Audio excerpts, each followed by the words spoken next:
Hi, this is Lucia with The Art of Love. I'm a dating and relationship expert specializing in helping you get your ex back. Today, I want to talk about no contact mistakes. I have several comments that were posted on my YouTube channel that I'm going to read through and point out all the no contact mistakes that were made. But before I do that, be sure to subscribe so you don't miss out on any of my future videos, and while you're at it, tap the bell icon so you'll be notified when a new video is up. So let's get started. The first comment says, when you finally talk to them, should you explain what hurt you and how you're sick of them playing ghost in and out of your life? No. When you first talk to them, when you finally talk to them, you need to act as if it's a new relationship. You need to be polite and you need to flirt. If they start flirting, be friendly. You don't automatically start talking about the relationship and telling them how hurt you are, because you don't even know if they want to get back with you. And telling them how hurt you are just lets them know that you still want them and that they can actually go away and come back later and you'll still be there waiting. So you do not say any of that stuff. You do not talk about the relationship until they ask to get back together. And then you say, well, what's going to be different? How do I know you're not going to be ghosting me in and out of my life, as this person says? So that's the time to have that talk, not when you finally talk to them. Okay, moving on to the next one. It's been 62 days and I was giving up hope. She actually called 6 weeks ago, but I ignored her voicemail because she said, why can't we be friends without any intimacy? I never called her back. Good. It's been 62 days since we actually spoke to each other. This morning I was crying at work, looking at her picture, telling her picture how sorry I was and I loved her. It was less than an hour later that I was totally shocked when she called, but I didn't answer. So here comes the part where they messed up. She left me a voicemail saying she was actually calling her brother, but she called me accidentally. Right. Sure you were. I said I didn't recognize her number, and I had removed it from my contacts some time ago. Excuse me, but why did you call her back when she said that she was actually calling her brother? So she left. Why would she leave a voicemail if she called you accidentally? I mean, I guess she could, but she didn't call you accidentally. And even if it was true, then why would you call her back? She was calling her brother, not you. That was not something to respond to. But okay. He called her. At least he said he had removed her from the contacts, so thank God for that. She said she wished me well and just wanted to check in. She called me honey and darling. Like a fool, I returned her call immediately. Yeah, exactly. When she answered, she said she loved hearing my voice, even though I started to get choked up. I told her I wasn't interested in being friends only. Okay, did she talk about being friends only, or did you just bring that up out of the blue? Less is more. When your ex contacts you, you let them do the majority of the talking. You don't start talking. No. Okay, I wasn't interested in being friends only, and I wanted what we once had. Did she say she wanted to get back with you? Or did you just pop this out of the blue? This is similar to the first comment. You do not talk about what you want because you want to see first why they're even calling you. They may not even want to get back with you. And by showing your cards, you're showing them that you're going to be there waiting for them. She said, can we just meet and talk? I said yes, and she's currently out of town. She'll get back to me when she returns in a couple of weeks.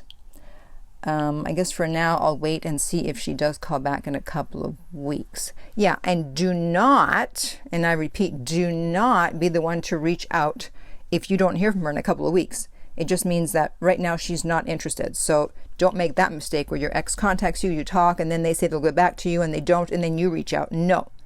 They need to put the relationship back together. They broke it. They have to put it back together. It's not your job.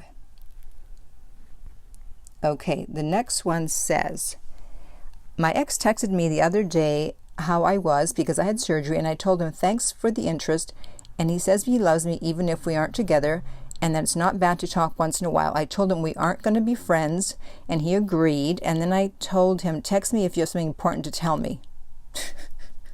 No, another mistake. If he wants to text you, he'll text you when he wants to text you, and he'll tell you what he wants to tell you. You don't have to tell him what to tell you or how to text you. So you have to stop trying to maneuver and control everything. You have to let go of control. I know most of us are control freaks. In this case, you want your ex back, you better let go of control, because they got to show you that they want you without any help from you. You're trying to move things along, make things happen, but you're not going to know the truth about what he's really contacting you about if you're trying to make him do things. Okay, otherwise I will ignore your text. And you're telling him your strategy. Text me something significant, or I'm going to ignore your text. So then, how do you know that he's texting you something significant just because he really wants to, or because you said you wouldn't answer otherwise? So again, don't give away your strategy.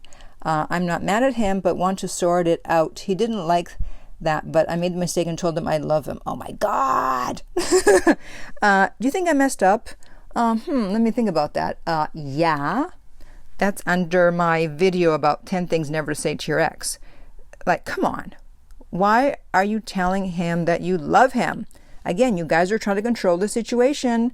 You don't need to say anything. They need to make it known that they want you. You don't need to help them by saying, I love you, which I already addressed in that other video. Okay. The next one says, I would start no contact, and every time within a 3-day span, she would call and text, and she claimed to have met someone. But I finally stuck to my guns. And when she did it this time, I didn't respond, which means that he was responding. So she was contacting him every 3 days, it would seem, and he kept responding. How are you supposed to do no contact if you keep responding? So you don't want to do that. I have a few more pointers here that they're not from comments under my video, but just other things I want to point out, mistakes that people are making with no contact. One is being reactive. So you're in no contact and you're deleting photos, you're blocking them, you're unfollowing them. This is like right after the breakup. You don't want to do that because you're showing that you're hurt. Because if the breakup didn't really affect you, if you didn't care, then you wouldn't be doing any of that. You would just carry on. You wouldn't be blocking, unblocking, unfollowing. You're trying to make a statement. You're trying to get them to say, oh my God, I made a mistake. She's mad. She's blocking me. That's not how it works. Just chill in your no contact. The next thing I want to say is another mistake is getting back to them immediately when they say something significant. So if you've been following me for a while, you know that I say that you don't respond to your ex unless they say something significant. You take as much time as you want. You don't respond in 5 minutes or an hour. I once had an ex, and he had been contacting me for about 2 months, and I was not responding. He finally said something significant, and even then, I still waited 3 weeks. So you don't need to respond right away. It just makes you look anxious and that you're still really into them. You need to make them sweat a bit. And so take a day to respond. Take 2 days. Take 5 days. If they're interested, they're not going to give up. Okay? Stop acting from fear. And then finally, if they do contact you and you break no contact and you speak to them and they say they want to get back together, you can't just let them come back easily. You need to find out how things are going to be different, and you want to say to them, how are you going to make it up to me in terms of the breakup? It's like, you broke up with me. How are you going to make it up to me?